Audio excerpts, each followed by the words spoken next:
salut à vous tous, j'espère que vous allez bien, moi ça va, toujours en train de faire l'aménagement du garage pour se sentir de mieux en mieux dedans, donc ça avance, et puis là je voulais vous faire profiter d'une voiture qu'on avait vue la dernière fois avec ma poupinette. Bah allez, on va plus attendre et on va aller directement se rejoindre au garage, allez c'est parti.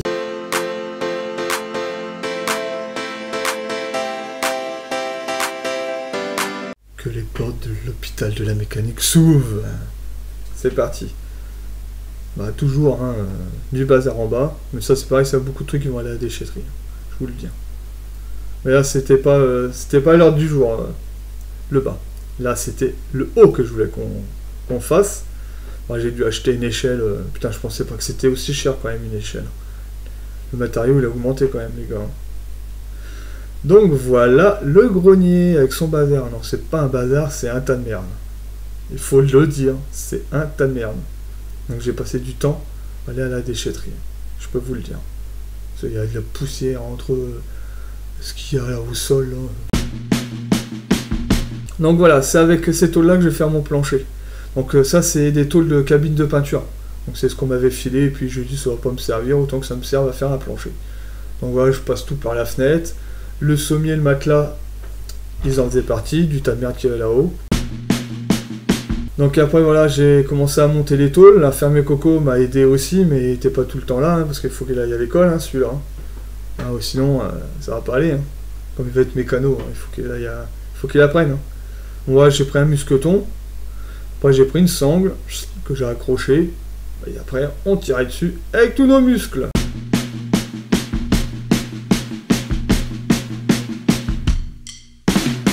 Allez, on balaye. On avait un tas de merde, hein, je peux vous le dire. On va faire les cocos, voilà la première partie.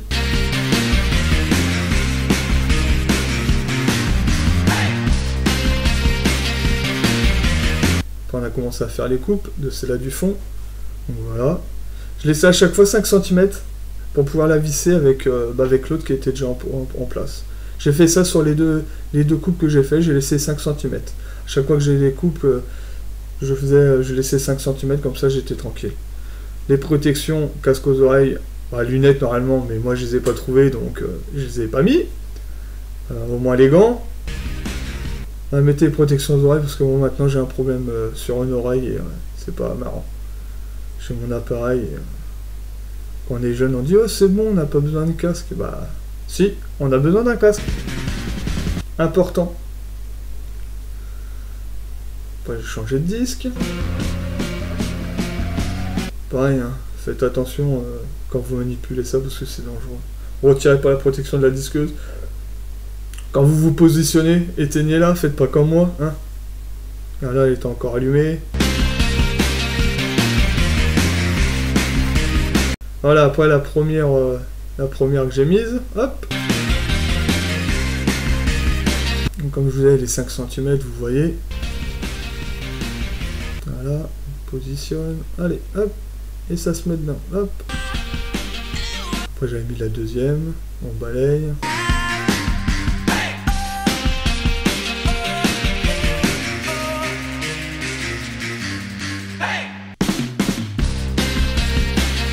Toujours en train de balayer. Voilà, j'ai retourné les lunettes. Bravo. Donc voilà, j'ai mis des vis autoforeuses. Hein. Voilà. À quoi ça ressemble. Donc oui, comme on dit, vis autoforeuses, parce que je sais qu'il y en a qui connaissent peut-être pas. Donc des vis autoforeuses, c'est comme si qu'il y avait... c'est pas comme si, c'est que ça a été fait comme si qu'il y avait un forêt au bout. Donc vous percez avec la vis, ça vous fait directement un trou, et puis après ça se visse. Hein. Pour ceux qui connaissent, hein, j'ai pas besoin de leur dire, mais pour ceux que vous connaissez pas, voilà. C'est pour la ferraille, comme on dit, vis autoforeuse. Donc voilà, après voilà les 5 cm que j'avais fait sur l'autre, bah voilà, je les visse directement. Vous pouvez déjà constater qu'au fond, ça faisait bouger tout, les deux plaques du fond, mais juste les deux. Donc voilà, ça bouge partout.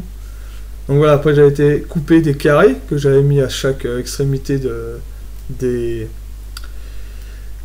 tôles. Comme ça, après, ça faisait un plancher global. Et voilà, j'ai pas non plus cherché à que ça soit droit. C'est vraiment l'endroit de stockage. Et c'est, comme on dit, c'est un garage. Voilà, c'est pas ça, je vais pas faire une maison, non, c'est voilà. C'était juste pour stocker, j'ai pas cherché le truc pour qu'il soit nickel de chez nickel. Voilà, c'est juste mon endroit, comme je dis, mon endroit de stockage.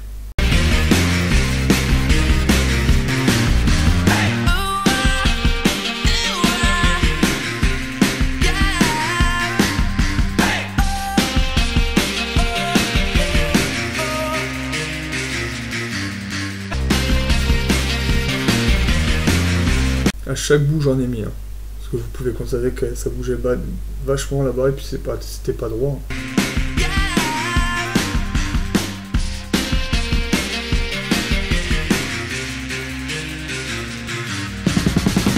Ouais, déjà vous pouvez constater que ça bouge déjà moins. C'est déjà mieux. Donc allez, on continue de nettoyer. On vire déjà cela. Hop. Encore un coup de balai. Bon, vous pouvez voir, vous avez vu le trou qu'il y a, le plancher était déjà mort. En plus, il n'y a pas de fenêtre. C'est normal hein, que ça soit... Puis là, je marchais sur une poutre. Hein. Parce que le truc, c'était plus la peine de marcher dessus, on aurait passé à travers.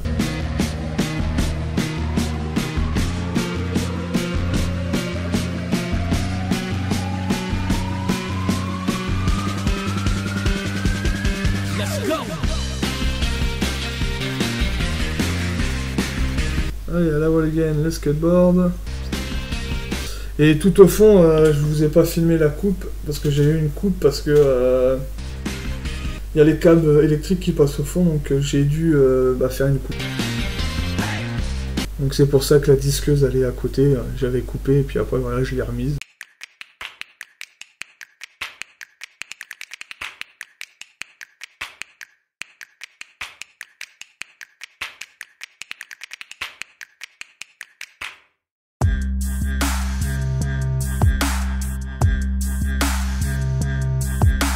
Donc là je fais de la place pour continuer à mettre l'auto là.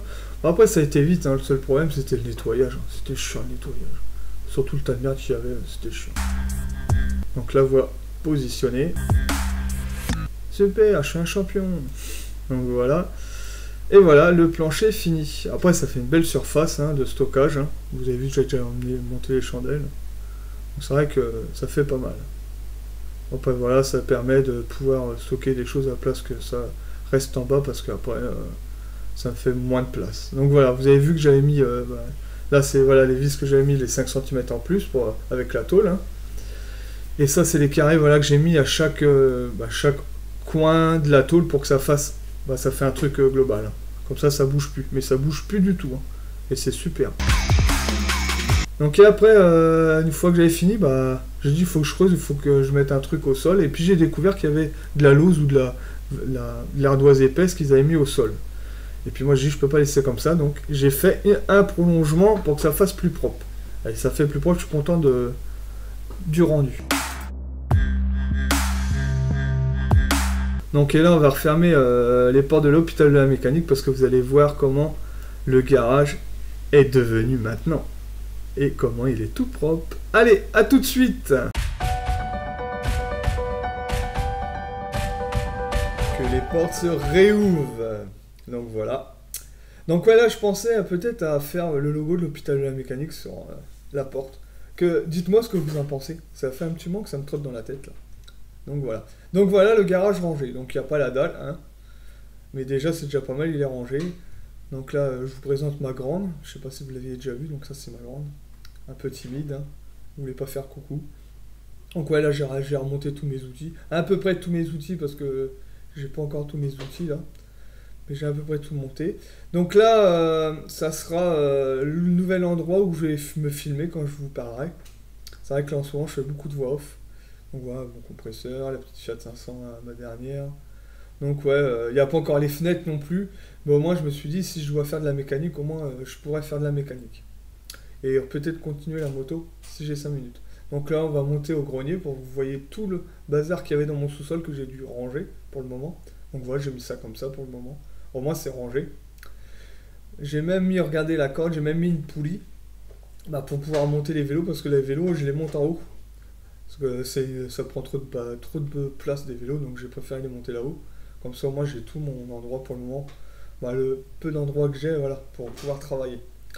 Donc voilà ce que je peux vous dire sur le garage. Donc après voilà, tout va se faire au fur et à mesure, hein, les fenêtres et tout, se feront au fur et à mesure. Donc là, nous allons refermer ce chapitre pour en reprendre un autre. C'est tout nouveau que je suis en train de faire. On va bien voir si ça marche et si vous aimez bien ce que je vais vous proposer. Bah allez, à tout de suite. Donc nous voilà sur la nouvelle rubrique. Donc comme on dirait, partie véhicule à vendre. Donc cette idée est venue bêtement, hein, parce que j'avais pas pensé à le faire et c'était pas un truc que j'allais faire spécialement. Mais après je me suis dit que ça pourrait être sympa, véhicule à vendre, parce que c'est quelqu'un que je connais qui est venu me voir la dernière fois et il a un véhicule à vendre et il me dit Romain, ça t'intéresse le véhicule? Moi je lui ai dit non parce que moi j'avais plus de place, vous savez, avec mes deux camping-cars que j'ai. Donc dans la course c'était impossible de prendre son véhicule. Parce qu'après c'est bon, ça va faire déchetterie ou ferraille. J'ai pas envie que. Voilà. Donc on a dit, je lui ai dit, moi si tu veux, je veux bien te faire une petite proposition, c'est de le mettre sur ma page YouTube. Et comme ça, peut-être que tu auras des contacts pour ton véhicule qui est à vendre. Et il m'a dit, ouais, pourquoi pas, ça pourrait être intéressant. Donc je lui ai dit, bah, je vais te prendre des photos et puis je les remettrai sur ma page YouTube. Et il m'a dit, oh, bah, ça serait cool et tout. Donc voilà pourquoi cette idée est venue dans ma tête. Donc pour le moment, il va avoir ce véhicule à vendre. Après, peut-être qu'il y en aura d'autres pas dans les semaines parce que ça sera pas possible. Peut-être dans les mois qui viennent, il y en aura peut-être d'autres ou dans les années, dans les années à venir, je sais pas. Donc on peut pas dire comment ça va se passer. Mais après, voilà, je lui ai pris des photos de son véhicule. Donc après, si ce véhicule vous intéresse, envoyez-moi un message. Moi, je lui fais part de votre message. Et après, par la suite, je vous donnerai son numéro. Donc voilà. Donc là, vous allez voir les photos. Et comme je vous dis, après, si vous êtes intéressé, vous m'envoyez un message. Et moi, je vous répondrai avec plaisir. Donc voilà. Donc maintenant, on va aller voir les photos. Et je vais vous expliquer en gros ce qu'il m'a dit sur son véhicule. Allez, c'est parti, on y va. Donc voilà le véhicule à vendre. Donc c'est un camping-car, un J5. Donc après, très bon moteur. Hein, tout le monde connaît le moteur du J5. Hein, ils en ont vendu quand même une paire, hein, Peugeot. Donc voilà. Après, comme on dit dessus, c'est une cellule toute en fibre de verre, donc très costaud. Donc comme il dit, c'est une cellule bateau. C'est pas en bois, c'est pas en bois, hein, je préfère vous le dire. Hein. Donc c'est du fibre de verre. Et après là-dessus, c'est rare que ça fuit, à part si vous avez pris un gros shoot, ou au niveau des ouvertures, il n'y a que là que ça peut fuir. Après, je sais qu'il a une infiltration au niveau de l'ouverture qu'il y a sur le toit. Il a que là qu'il a pris l'eau. Donc après, à refaire aussi, voilà, le con, il a pris l'eau. Refaire l'intérieur au goût du jour. Une grosse révision mécanique serait importante à faire. Parce que le véhicule, non, on ne peut pas prendre la route. Ce serait même dangereux de prendre la route avec le véhicule, hein, parce que voilà, ça fait longtemps qu'il n'a pas tourné. Risque de casser la courroie, ou peut-être qu'il freine mal. Hein. Donc voilà, on peut pas négliger ça. Donc surtout, voilà, si ça vous intéresse, il faudra venir le chercher en dépanneuse ou sur un plateau. Donc après, il m'a dit, hein, il freine et tout, parce que lui, il l'a réessayé, il freine et tout. Hein. Mais lui, pour la sécurité des gens, il a dit, moi, je préfère qu'il vienne le chercher sur le plateau. Après, je comprends. Hein. Donc voilà, c'est pas pour aller, dès que vous l'achetez, partir en fête avec. Non, non, c'est d'abord une bonne révision, une bonne restauration du véhicule. C'est pas un véhicule à partir pour partir en chouille tout de suite. Hein, non, non. Voilà. Donc je préfère vous le dire. Donc voilà. Après, grosse révision mécanique, une bonne restauration à l'intérieur. Donc voilà. Après, ces cellules-là sont très bien. Moi, j'aime bien. Nous, c'est parce qu'on a nos camping-cars. Hein, l'autre que je dois prendre les pièces et l'autre à refaire. Ou sinon, j'aurais pas eu le Ivico, je l'aurais pris. Parce que moi j'aime bien comment il est fait à l'avant et tout. Après vous pouvez voir qu'il y a du scotch sur le pare-choc avant, hein, comme vous avez pu voir sur les photos qui défilent. Hein, mais après, ça a touché à rien du tout au niveau du véhicule. Donc voilà. Donc voilà ce que je peux vous dire sur ce véhicule. Mais après voilà, si ça vous intéresse, envoyez-moi des messages.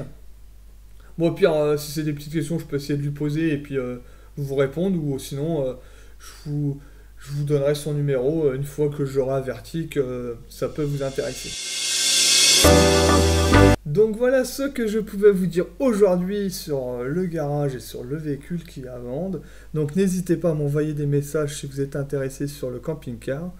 Et je vous dis à bientôt pour de prochaines aventures de l'hôpital de la mécanique.